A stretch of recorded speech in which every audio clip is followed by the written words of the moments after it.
It's beer o'clock on Real Ale Craft Beer. Today we've got a beer from Wensleydale Brewery, and this is a bottle of their Gamekeeper, a real good best bitter, or a reet good best bitter, as it's got written here on the bottle.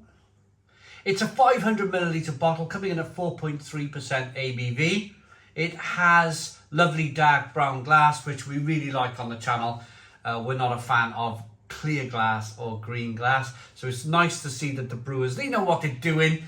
Dark brown glass is not going to let any light into the bottle. We've got a green bottle cap here. Let's get the beer out into a glass and see what we get. A nice bit of smoke on the bottle opening, beer in the glass. I just reviewed their quite wonderful summer water, or summer Wasser as it's pronounced up there in Wensleydale. And I forgot to put my bar lights on. It's a bit of a dull morning here in the UK. It's 9:23 AM in the morning. It's a bit dull, it's a bit grey out there. And I thought, wow, let's get the lights on. Now, I'm not sure if you can see that the Brains Bitter light is on. I got to get a new bulb in there. It's just not lighting up. Or I think it's something to do with the wattage. I haven't put the right plug on there. But I'd like that to really light up a bit more, the old Brains Brewery pump. But the Nuki steam beers, they're lit up quite nicely, aren't they? Anyway, we're not here to talk about my bar lighting. We're here to talk about, well, look at this. So, first of all, I'm going to show you the summer water, because that was a terrific beer. That was like one of the best kind of light pale ales that I've had in such a long time on the channel. But look at the colour. This is the summer water. Look at nice light looking beer. I'm just going to put it there on my perfect draft. And then look at this.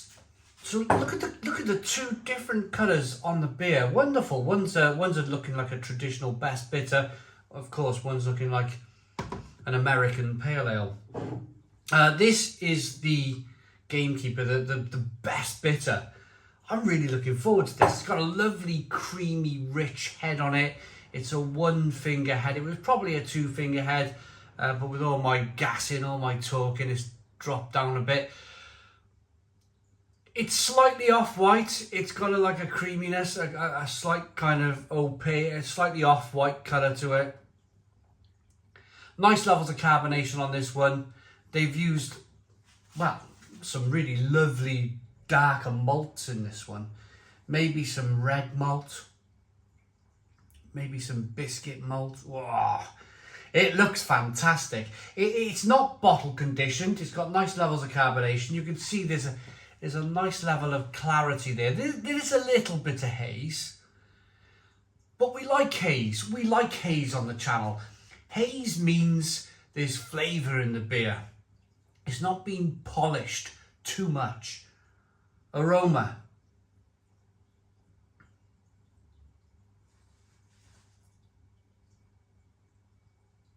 Wow. Wow. It's got that toffee hammer. You don't see it so much these days, but you used to get little bars of toffee, especially at Christmas time. And they used to come with a little metal hammer with the toffee. And the idea was that you'd open the pack and you'd grab your little hammer and you'd break bits of the toffee off with the hammer. And it was always a sweet, nutty toffee, a good old-fashioned toffee. But you're definitely getting a little bit of that kind of slightly sweet toffee aroma in this beer. It smells really good. A little bit biscuity, a little bit bready.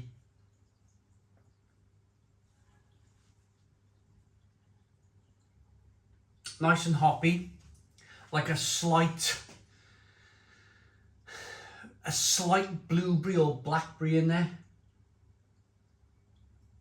Smells fantastic. I'm going to dive into this one. Cheers, everybody. You can almost smell the balance in the beer. Cheers.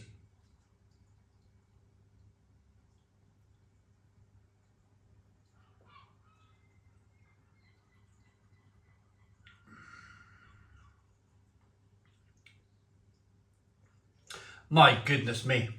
My goodness me, this is blooming good beer.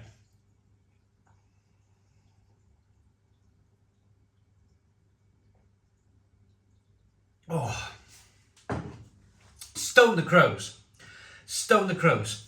Now, it's not very often I get sent beer by a brewery, or a friend of the brewery in this case, and I give two beers back to back, Stone the Crows. So the Summer Water I give a Stone the Crows. I thought it was a fantastic example of a pale ale. This is, how can I put it? First of all, let me describe the flavours of the beer. First of all, I want you to look at the beer. Look at the lacing on that glass. As I was pouring the beer into my mouth, you can see that wonderful, beautiful lacing on that glass. That's a really good sign of quality in the beer.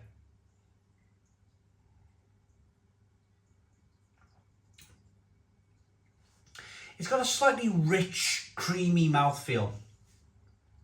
There's small hints of licorice, definitely that toffee hammer, that nuttiness, that kind of biscuitiness coming through. And then as I'm speaking right now, there's a bitterness that seems to seep into your thoughts. You're thinking about the toffee hammer toffee, you're thinking about the nuttiness in the beer. And then all of a sudden there's a slight bitterness that comes through on the back end, which is beautiful. Absolutely beautiful. Of course, it's a best bitter. It's supposed to be bitter. I'm going to go slightly off track with this beer review. Only slightly, and I want to talk about best bitters in general. Because I think, as a style, the best bitter style, or some people call them best bitters, some people call them premium ales.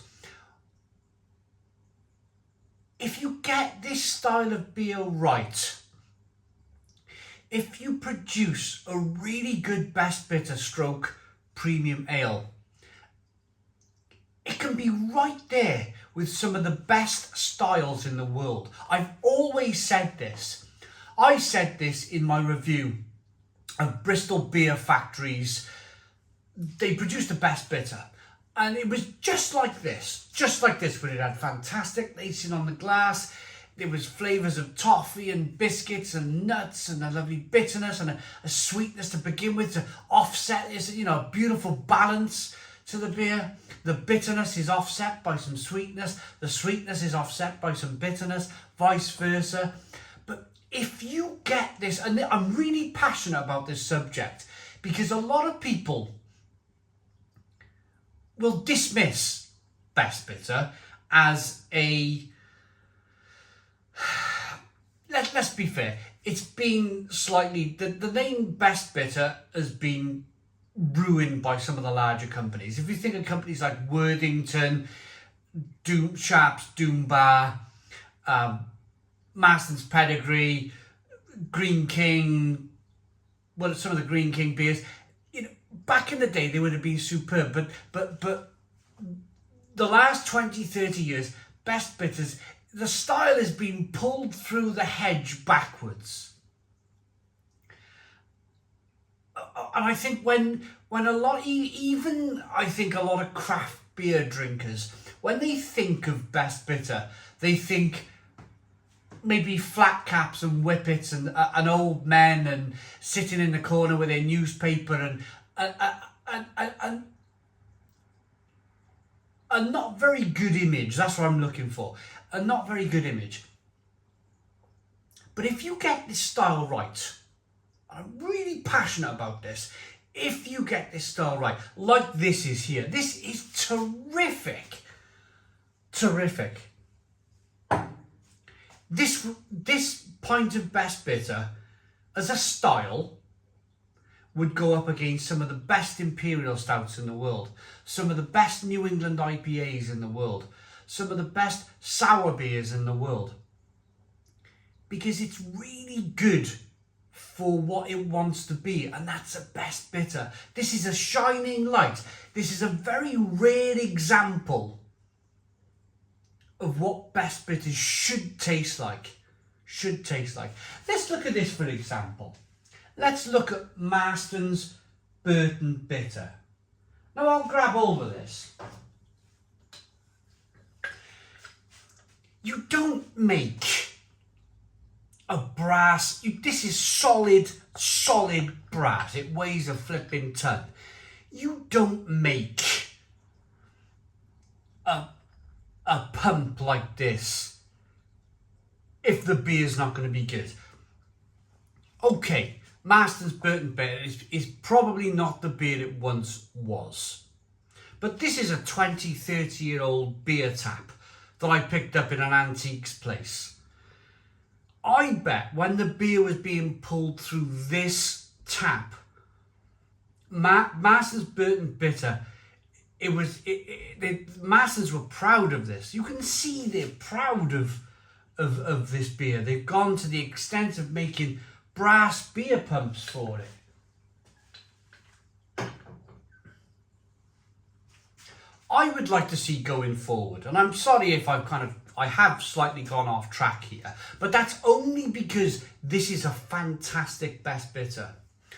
I would like going forward to see more breweries in the UK, more microbreweries, more craft breweries, shining a light, making the best possible best bitter that they can make. And I think this style could have a massive resurgence in the UK. Massive resurgence. It's a fantastic, get it right. This is one of the best beer styles in the world. That is beautiful. Absolutely beautiful. I could drink 5-6 pints of that and not even look at what else is on the bar. It's beautiful, absolutely beautiful beer. This is a bottle of Gamekeeper, a real good best bitter by Wensleydale Brewery. And I've got a little request for Wensleydale Brewery. Please never, ever change this recipe. It is perfect. For me, that's a Stone the Crows 10 out of 10. A 10 out of 10 beer from Real Ale Craft Beer. Please put your comments in the comments box. Subscribe to our daily beer and food reviews. Give us a big fat thumbs up. Boom. Cheers.